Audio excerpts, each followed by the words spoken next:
Թաց մազերով ու դանակը ձեռքին Մանեթ Հանդիլյանին դժվար թե հաճախ տեսնեք ձեր էկրաններին, անձամբ է խոստանում։ Այս մազերով ինձ փյատում են Ություն եք արդեն դանակով եք խոսում, դանակով 5 տարի դրվա։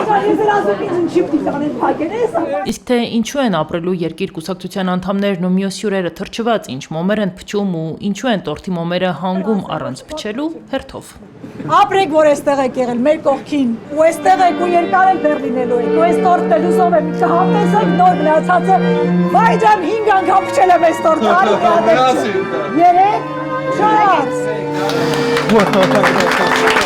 Ապրելու երկիրը նշում է հիմնադրման հնգամյակը։ Այս տարիների ընթացքում կուսակցությունը, ինչպես կուսակցականներն են ասում, քաղաքական դաշտում փորձել է ձևավորել այլ մշակույթ, սակայն ընդունում են իրենց գլխավոր նպատակներին դեռ չեն հասել։ Առաջիկա 5 տարիների համար էլ քաղաքական ուժը խոստանում է շարունակել իր տեսլականը, գործելով բացառապես ընդդիմադիր դաշտում։ Հայաստանի Հանրապետությունը դեռևս չի դարձել այն երկիրը, որը պաշտպանում է իր քաղաքացուն, որտեղ որ նա գտնվի։ Բաքվի բանտերում մեր գերիները ունեն Հայաստանի Հանրապետության կապույտ անձնագիր, բայց անպաշտպան են, մոռացված ու լքված։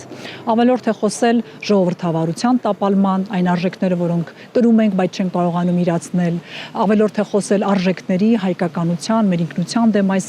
արհավիրքը, որ տեսնում ենք տեղի ունենում։ 2021-ին ստեղծված ապրելու երկիրը այժմ պատրաստվում է նոր քաղաքական փորձությանը, աշնանը կայանալիք թիմ ընտրություններին։ Կուսակցությունում ակնկալում են ավելի մեծ մասնակցություն եւ տեղական մակարդակում դիրքերի ամրապնդում։ Քաղաքական դաշտում անհամստություն չթվա, բայց փորձել ենք ձևավորել մեր ուրույն տեղը եւ առաջին հերթին քաղաքացիներին ուղղված տարբեր համայնքներում այս տարիների ընթացքում ներկայացված լինելով առաջին հերթին կարևորել ենք լինել քաղաքացու կողքին, լինել պատասխանատու քաղաքացու առջև եւ նաեւ քաղաքական դաշտում քաղաքական մեր գործընկերների հետ փորձել ենք նաեւ երկրի առջև ծառացած մարտավարներին դիմակայել։ Հնգամյակի ամփոփման ընթացքում անդրադարձ եղավ նաև ապրելու երկրի երկու առանցքային դեմքերին՝ Ռուբեն Վարդանյանին եւ Վալոդիա Գրիգորյանին։ Մեծրոպ Արաքելյանի խոսքով Վարդանյանի մասին տեղեկությունները շարունակում են սակավ լինել, ընտանիքի հետ կապը պահպանվում է, սակայն նոր տեղեկություններ չկան, հատկապես այդ երկրում Կարմիր խաչի միջազգային կոմիտեի գործունեության կասեցումից հետո։ Վալոդիա Գրիգորյանի մահվան գործի առնչությամբ էլ կուսակցությունում շարունակում են պնդել, որ իրավապահների գործողությունները բավարար չեն։ Բազմաթիվ կասկածներ եւ մտահոգություններ կան, որոնք խոսում են այն մասին, որ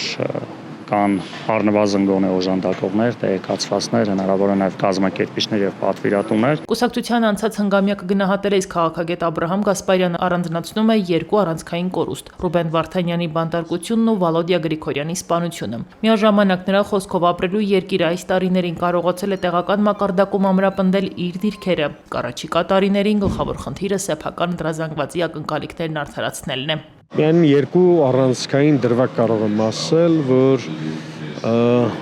Փարաքարի համայնքապետի դավադիր սպանությունը ջարդեց կուսակցության մեջ կա, ինչը արդյունք էր ընդհանուր Հայաստանում ծվարած քաղաքական ռեպրեսիաների եւ բենիշխանություն հաստատելու տապալված փորձերին առհասարակ եւ ապրելու երկիր կուսակցությունը իր երկրորդ զոհը տվեց, այսպես ասեմ, հա, քաղաքական դաշտում։ Առաջին զոհը Ռուբեն Վարդանյանն էր, որին փրկելու շանսերը ամենայն դեպս ես դեռ համարում եմ չսպառված։ Ապրելու երկրի հնգամյակը շնորհավորեց նաև ՀԱԿ փոխնախագահ Լևոն Զուրաբյանը։ Նրա խոսքով կուսակցությունն այս տարիներին իրենց համար եղել է հուսալի գործընկեր, իսկ ընդդիմադիր ուժերի համագործակցությունն առաջիկայում առավել կարևոր է դառնալու։ Այն գործը, որը ապրելու երկիրը նախաձեռնեց, կապված էր այն գործի հետ, որ Հայաստանը չդառնա 4-րդ հանրապետություն, նիկոլական 4-րդ հանրապետություն, որը իրականում չապրելու երկիրն է, այդ առումով